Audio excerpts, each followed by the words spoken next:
Sejam todos muito bem-vindos à nossa sexta edição do nosso projeto Diálogos Brasil-Alemanha, passado, presente e futuro.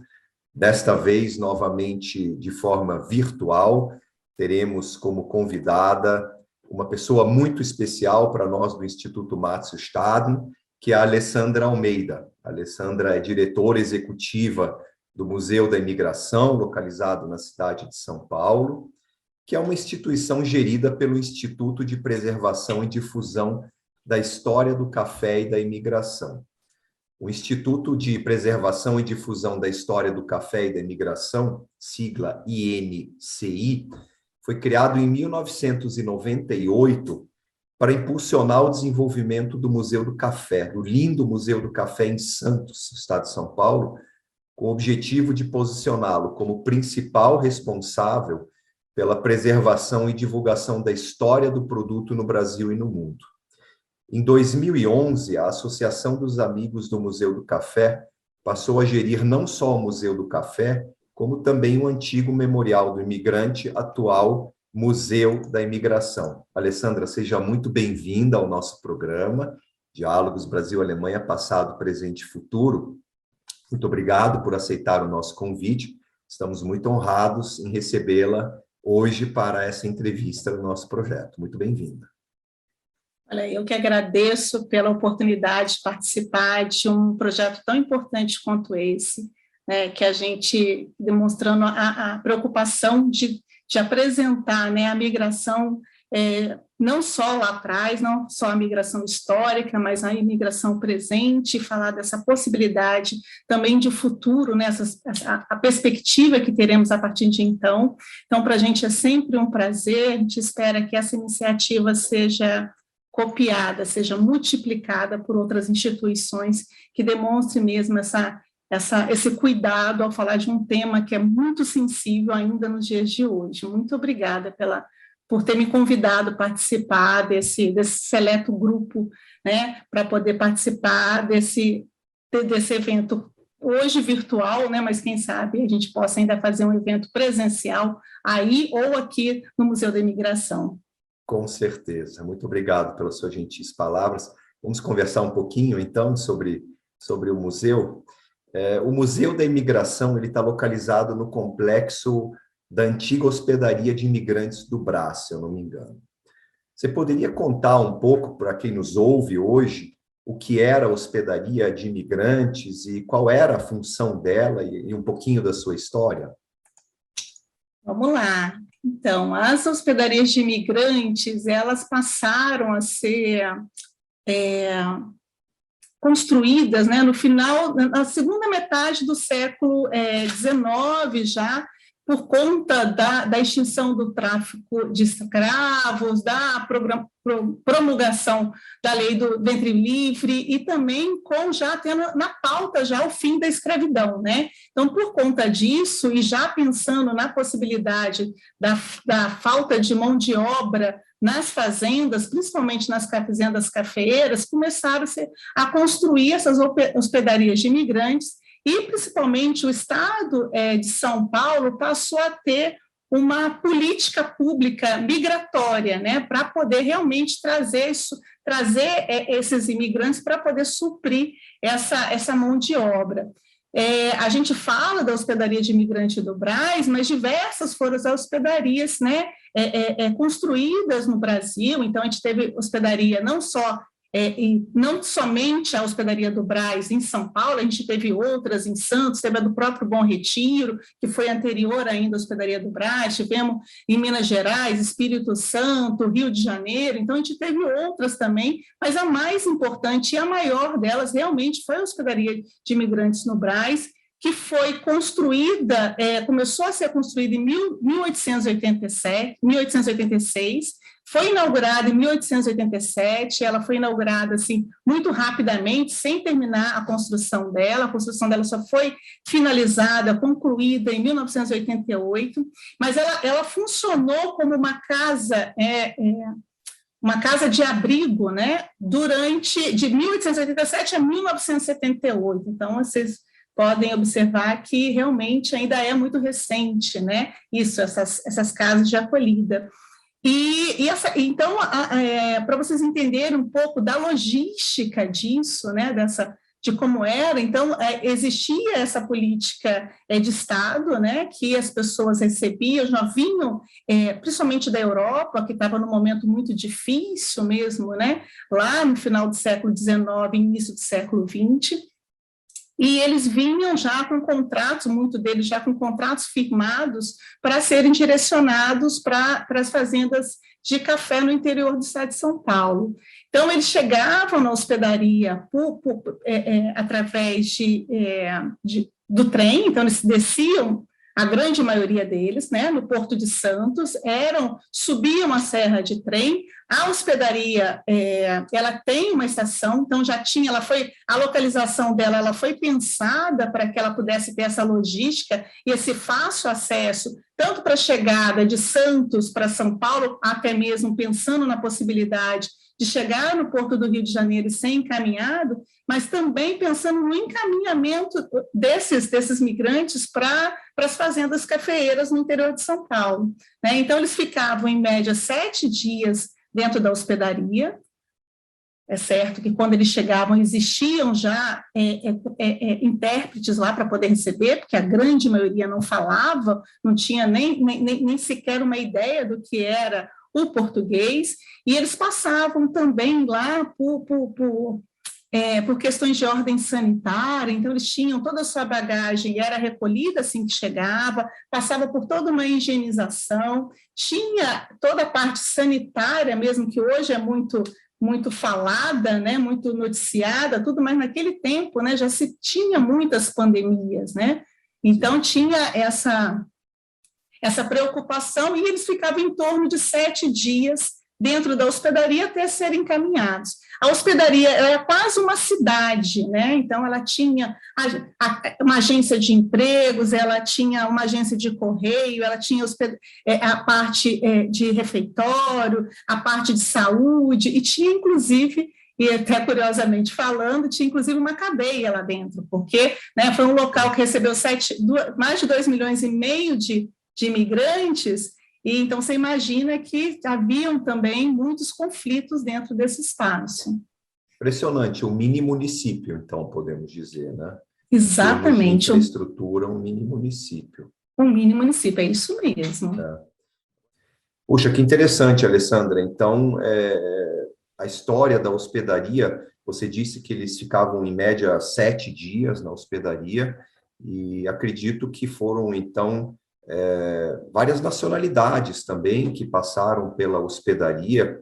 Nos interessaria saber, com certeza, como instituto de origem alemã e que foca principalmente o seu trabalho na imigração de origem alemã, alemães, austríacos, suíços, você teria uma informação talvez mais precisa sobre estes imigrantes de origem alemã? Existe um ranking? Como que foi isso? Então, a hospedaria, ela funcionou durante 91 anos, né? Então, por lá passaram mais de 70 nacionalidades e etnias, né? A gente tem um ranking, né? Então, entre eles, a gente tem, logicamente, a grande maioria são de brasileiros que vieram, né, das regiões Norte e Nordeste, mas a gente tem um ranking onde os alemães, eles ficam, né, ranqueados no 6º lugar, eles ficam atrás apenas dos italianos, portugueses, espanhóis e japoneses, e, lógico, dos brasileiros, né? Mas a gente tem também, né, então, falando sobre a língua alemã, a gente tem ainda, né, um número expressivo de austríacos que passaram por lá, então foram mais de 26 mil austríacos que ficaram por algum tempo dentro daquele espaço, e temos mais de quase 1.500 registros de suíços que também ficaram lá. Então, eu acho que isso está muito localizado, né, muito focado nos anos de 1920, nessa década, e a gente acredita até que possa haver um número maior de alemães que passaram por lá, porque existe uma lacuna nos nossos registros, que a gente ainda não conseguiu ainda apurar, ainda existem documentos que precisam ser apurados, né, com uma dificuldade hoje dessa apuração, mas a gente acredita que esse número pode ser maior. E dentre uma curiosidade que a gente tem, né, sobre essas nacionalidades, né, a gente teve até mesmo um sobrevivente do Titanic, que passou pela hospedaria e que teve como origem a Áustria, né, um grande austríaco que foi um sobrevivente do Titanic. Eu acho que é bem bacana isso. Né? E a gente demonstra a representatividade da migração alemã dentro daquele espaço. Isso é uma curiosidade muito interessante, interessantíssima mesmo. Mas esse 6º lugar no ranking, falando dos alemães, justifica o porquê de nós termos ainda tantas pessoas de descendência alemã hoje vivendo no estado de São Paulo, e por que essa química entre Brasil e Alemanha funciona tão bem. Talvez uma informação para quem nos ouve e tenha curiosidade nesse relacionamento Brasil-Alemanha: São Paulo hoje é a maior cidade industrial alemã fora da Alemanha. E isso justifica a importância da migração alemã para o Brasil, especificamente para o estado de São Paulo. Muitíssimo obrigado por essa tão importante informação.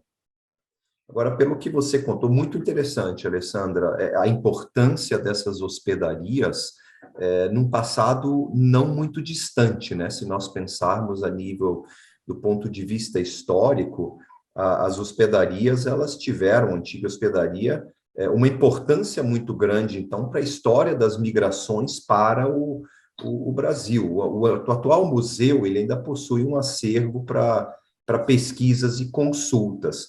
Você poderia apresentar para quem nos ouve agora, e principalmente os interessados, os diferentes acervos que fazem parte do Museu da Imigração? Então, o Museu da Imigração, ele passou por um grande período, ficou durante 4 anos fechados, para um restauro completo, e de 2010 a 2014. Em 2014, ele foi reaberto, né, reinaugurado com uma nova proposta museológica. Então, parou de pensar a migração, e pegando já o gancho naquilo que você falou, parou de pensar a migração como uma questão histórica dentro de um recorte de tempo, né, e passou a pensar a migração como uma questão inerente ao ser humano, uma migração que aconteceu lá atrás, por diversos momentos, que acontece hoje e muito provavelmente continuará acontecendo nos próximos anos, e uma das principais questões para os próximos anos, e a gente já poder fazer um parênteses aqui, é a questão mesmo da migração a migração climática, né? Então, a gente já vê que já tem uma migração, né, interna acontecendo por questões climáticas. Mas quando a gente fala, então, falando nisso, é para poder falar que o acervo do Museu da Imigração, ele não se reduz àquele acervo museológico deixado na hospedaria de imigrante. Ele é muito mais amplo do que isso, né? Então, logicamente, que o acervo está dividido em quatro áreas, então ele tem a parte do acervo museológico, o acervo de história oral, que é muito recente, o bibliográfico e o institucional, né? Ao todo, hoje, a gente tem cerca de 17 mil objetos, tá? Do acervo museológico. São malas, objetos de viagem, de uso pessoal. A gente tem também toda a parte de utensílio que era utilizado dentro da hospedaria, aqueles objetos que eram utilizados na rotina, no dia a dia da hospedaria. A gente também tem as cartas de chamada, as cartas que os imigrantes escreviam para os seus familiares, e aquilo era quase um documento para que facilitasse a entrada desses familiares no Brasil também. E um grande acervo que a gente tem, que hoje está, né, o acervo físico está de posse do Arquivo Público do Estado de São Paulo, são os livros de registros de matrícula. Então, era um livro enorme, né, muito grande, que as pessoas chegavam na hospedaria e eram matriculados, né? Então, 2,5 milhões de pessoas que chegaram foram matriculados, com toda a história, então, falando de quando ele chegou, quem era ele, com quem que ele veio, de onde ele veio, a religião, a idade de cada uma daquelas pessoas daquela família, normalmente chegavam-se em famílias, né? E até mesmo, e muitas vezes, até mesmo falando para qual fazenda ele teria sido encaminhado. Então, isso a gente tem em um acervo muito rico, né? Muito importante para a gente. Eu fico impressionado com o grau de detalhamento destes documentos disponíveis no museu, principalmente quando eu me coloco no papel, por exemplo, de alguém que busca o que tem o interesse em obter a cidadania do país dos seus antepassados, o que tem acontecido muito, a gente tem percebido muito isso aqui no Instituto Matsushita, pessoas que têm nos contactado com interesse em obter a cidadania, e nesse sentido, Alessandra, o acervo digital do museu de vocês, ele é um acervo digital muito famoso. E como eu, por exemplo, posso acessar os registros de matrícula, as listas de bordo, os requerimentos, as cartas de chamadas, quais você se referiu, e por que esses registros são tão importantes? Como eu consigo acessá-los? Eu acho que o que você falou é bem isso, né? A gente tem o nosso acervo também, ele é muito procurado. Milhares de pessoas acessam o nosso site em busca de informações sobre o nosso acervo digital. Eles querem conhecer um pouco, eles querem muitas vezes buscar a possibilidade de uma cidadania, de uma dupla cidadania, mas muitas vezes eles querem conhecer um pouco da história da sua família, né? E eu acho que isso é muito bonito, né? Saber de onde você veio, né? Qual a origem, de onde você chegou, quem eram essas pessoas, né? Quem foram os seus antecedentes, né? Então, isso é muito bacana. A gente, para orientar mesmo e facilitar a vida das pessoas interessadas, a equipe do MI, ela elaborou um e-book. Tá? Então, você pode entrar lá no site do museu, clicar na aba de acervo, e lá vai ter disponível o e-book com todas as informações, com todas as etapas e dicas de como você pode tornar a sua pesquisa mais eficiente. Então, você vai encontrar lá dados sobre a história da hospedaria, dando exemplos de como realizar a sua pesquisa, vai ter a explicação de cada item do que tem naquele registro de matrícula, naquela página do registro de matrícula. Como você mesmo disse, vai ter também a possibilidade de acessar uma lista de bordo. Então, vai poder utilizar melhor todos os campos, né, daquela pesquisa. Então, eu acho que o e-book é o primeiro passo para você poder fazer uma boa pesquisa virtual, né? Mas caso você tenha alguma dificuldade, né, você não consiga, você pode também mandar um e-mail para o Museu da Imigração, pesquisa@museudaimigração.org.br, que os nossos pesquisadores estão lá à disposição para poder esclarecer, para poder ajudar e contribuir para uma pesquisa mais assertiva mesmo. Poxa, que bom saber disso. Tenho certeza que muitos dos nossos ouvintes ficarão muito felizes em saber que existe todo esse acervo à sua disposição e toda essa facilidade através do mundo digital hoje de se fazer essa pesquisa sem ter que sair de casa praticamente, né? Isso é muito prático. Agora, Alessandra, vocês têm uma parceria com a Family Search também, se eu não me engano. Qual é a importância dessa parceria hoje para o museu? Então, a Family Search é uma instituição, né? Acho que é a mais importante instituição que trata de genealogia, né? Ela dentro da doutrina dela, né? Ela tem essa importância das gerações, né? A importância de você saber um pouco da sua história de vida, né? Isso dentro daquela doutrina. E isso ela faz e ela busca parcerias com diversos locais que possa ser uma instituição ou um órgão público que possa ter essas informações e que possa disponibilizar. Então, ela tem parceria já com hospitais, cartórios, paróquias, arquivos históricos, tudo, né? E quando a gente começou a conversar com eles, né, e eles disponibilizaram para a gente eles mostraram o interesse de firmar uma parceria conosco, a gente ficou muito feliz pela seriedade com que eles tratam do tema, né, e porque a gente gostaria, foi logo se eu não me engano, entre 2017 e 2018, a gente estava logo iniciando essa frente de genealogia. A gente tinha entendido a importância dos documentos que nós tínhamos, né, de posse, e a gente tinha entendido quanto a equipe tinha que se debruçar, a equipe de pesquisadores tinha que debruçar nisso, e a gente precisava ser também,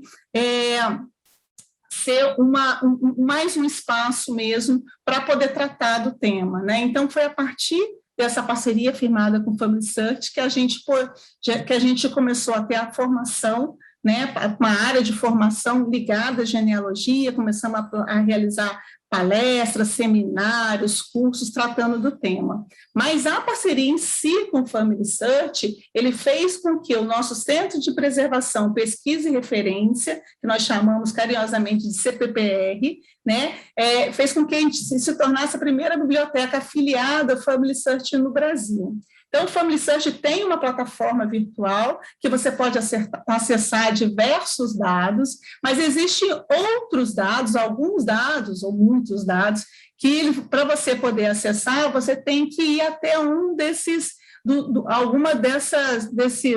centros de pesquisa do Family Search, né? Então, são centros normalmente localizados dentro da própria igreja, né? Então, a gente o Museu da Imigração passou a ser essa primeira biblioteca fora desse espaço, né? Então, a gente disponibiliza para os nossos visitantes, aqueles que acessam presencialmente, né, o espaço do museu, a gente disponibiliza essas informações. Então, eu acho que foi um grande ganho, eu diria, para as duas instituições, mas certamente para o Museu da Imigração muito maior. Eu acho que aqui também é importante falar que o nosso Centro de Preservação, Pesquisa e Referência, hoje ele está fechado ainda por conta da pandemia, mas ele vai reabrir agora no início de janeiro, então ele vai estar disponível lá para quem quiser acessar, quiser ir lá e quiser acessar toda esse rico acervo, tanto do Museu da Imigração como do Family Search. Que informação importante. Parabéns pela iniciativa, por essa parceria com o Family Search, muito importante para a nossa sociedade. Alessandra, você disse no início da nossa entrevista que o Museu da Imigração passou por uma reforma alguns anos atrás e está com as suas instalações modernizadas, contando com exposições permanentes e temporárias também. Quais que são, hoje em dia, as principais atividades do museu? Eu lhe confesso que fiquei curioso agora, depois dessa modernização do museu, parceria com o Family Search, quais são as principais atividades? E, além disso, há uma variedade de programas educativos também, se eu não me engano, no museu. Você poderia dar alguns exemplos práticos para quem nos assiste, quem nos ouve? Lógico.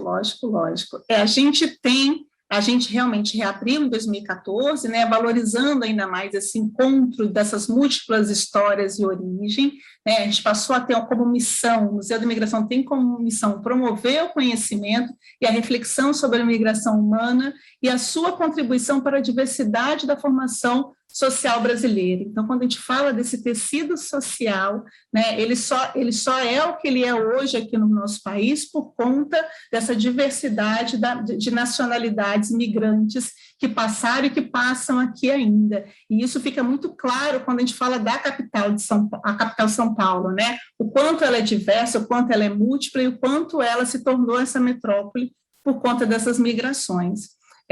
A gente tem exposição de longa duração lá, né?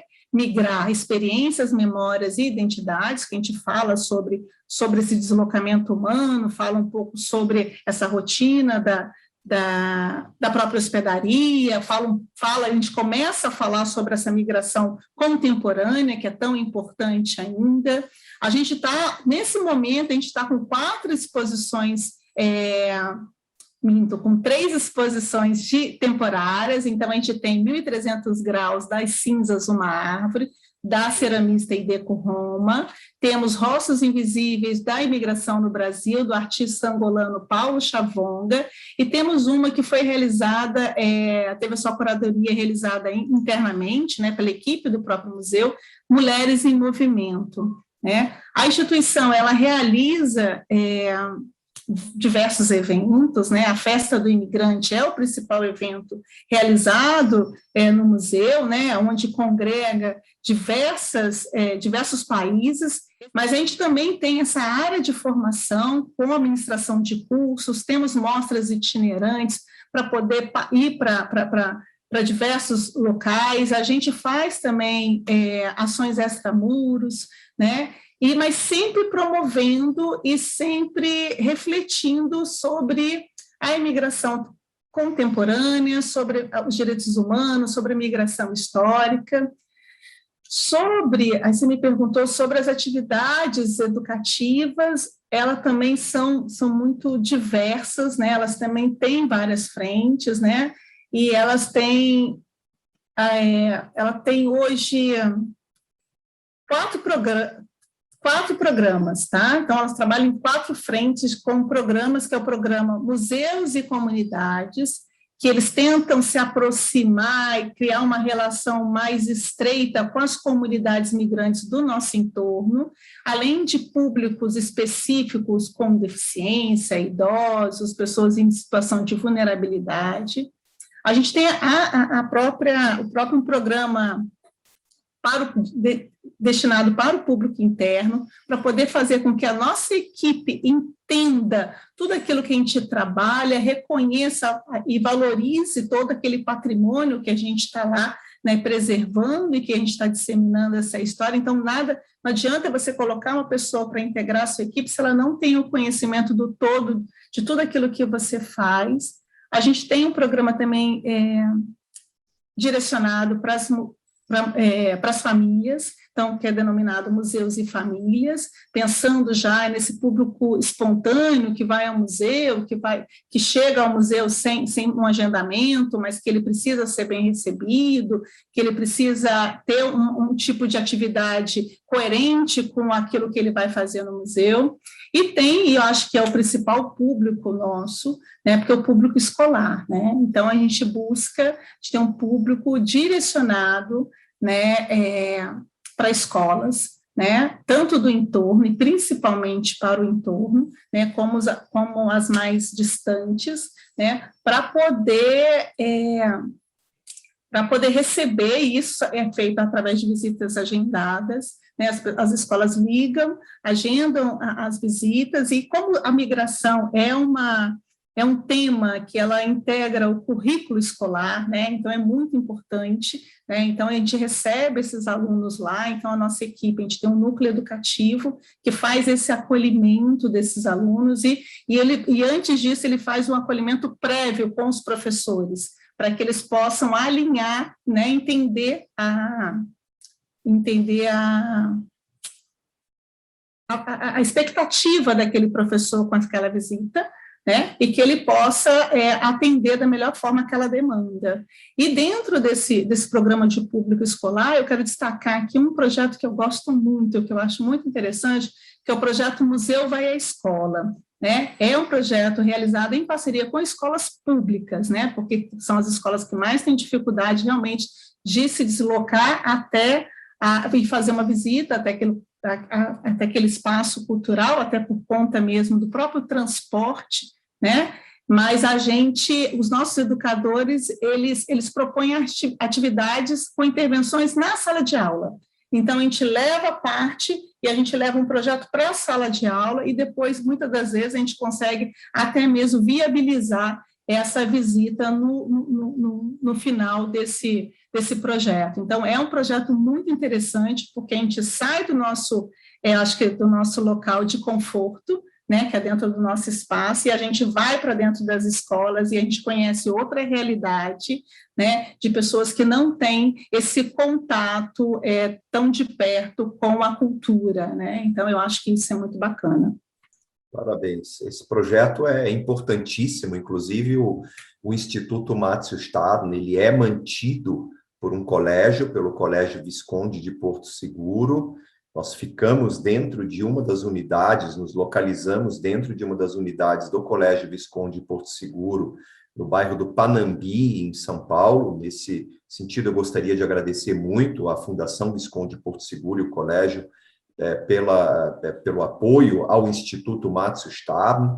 e desde 1997, mas eu digo isso porque nós somos um exemplo de uma escola de origem alemã, ou seja, as nossas raízes, elas têm um vínculo direto com a história da migração alemã para o Brasil. Hoje somos uma escola, na verdade, fazemos parte de uma rede, o Porto Seguro faz parte de uma rede de escolas, de 136 escolas alemãs de excelência no exterior, onde é importantíssimo que os alunos conheçam a história dos antepassados que foram os responsáveis pela fundação da instituição chamada Visconde de Porto Seguro.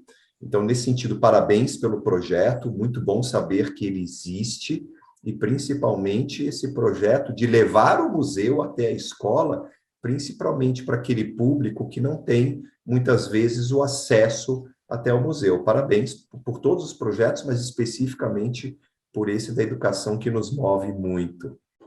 Alessandra, a nossa conversa está muito boa, mas infelizmente eu preciso direcionar essa entrevista para um final, mas antes de encerrar, eu gostaria de lhe fazer uma pergunta que se refere a 22. Quais são os planos para 2022?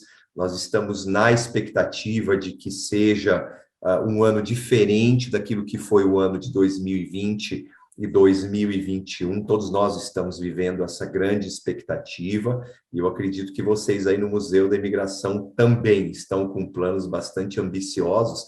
Nos conte um pouquinho desses planos, por favor. Com certeza, a nossa intenção é a gente começar a trabalhar para voltar à normalidade, né? Para que a gente tenha esse público presencial e tenha um museu vivo novamente, né? A gente já está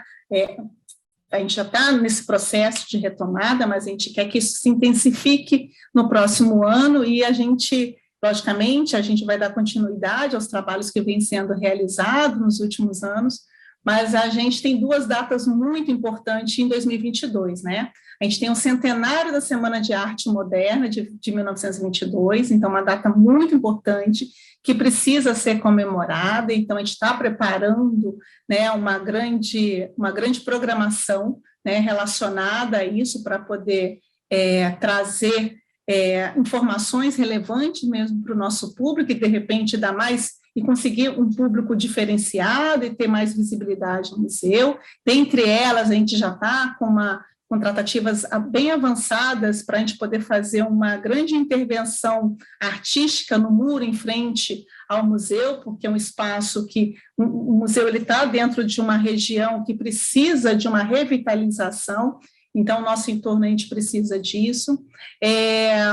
A gente vai falar também vai fazer um seminário para falar sobre migração, culturas e debates, para falar da Semana de Arte Moderna, mas uma data muito especial é o bicentenário da independência, né? Então, a gente começa agora já, nesse ano, a gente já começou falando dos brasileiros, né, o quanto os brasileiros, e a gente falando dos brasileiros de outros estados, o quanto eles contribuíram para essa identidade paulista, e a gente pretende ainda falar ainda mais sobre isso, e mostrar, né, o que significou a independência, e o que ela vem refletindo ainda hoje, né, para essa constituição da sociedade paulista. E, logicamente, a gente vai trabalhar outras exposições sempre nessa temática, buscar ampliar as nossas ações educativas, buscar novos parceiros. Então, a gente está bem ansioso por 2022 e com uma expectativa muito positiva, né? A gente espera que seja um ano realmente que todos nós possamos voltar minimamente à nossa normalidade. Que ótimo, a recíproca é verdadeira, nós aguardamos 22 com muita expectativa também, com foco para os dois eventos que você citou, centenário da Semana da Arte Moderna, o bicentenário da independência do Brasil, no nosso caso aqui, com foco muito voltado para o papel da Imperatriz Dona Leopoldina, que teve um papel importantíssimo nesse processo de independência do Brasil, em 1822, inclusive estamos planejando publicar um anuário sobre os 200 anos da independência do Brasil em 2022, focando justamente esse papel da Imperatriz Leopoldina, mas eu gostaria de lhe agradecer muito. Alessandra Almeida, diretora executiva do Museu da Imigração, que esteve conosco hoje. Muito obrigado, Alessandra, pelo seu tempo, a sua disponibilidade para participar do nosso 6º episódio do projeto Diálogos Brasil-Alemanha, Passado, Presente e Futuro. Eu que agradeço, é uma oportunidade incrível e eu espero que a gente possa firmar outras parcerias e ter outras participações, tanto de vocês conosco, como da gente com vocês.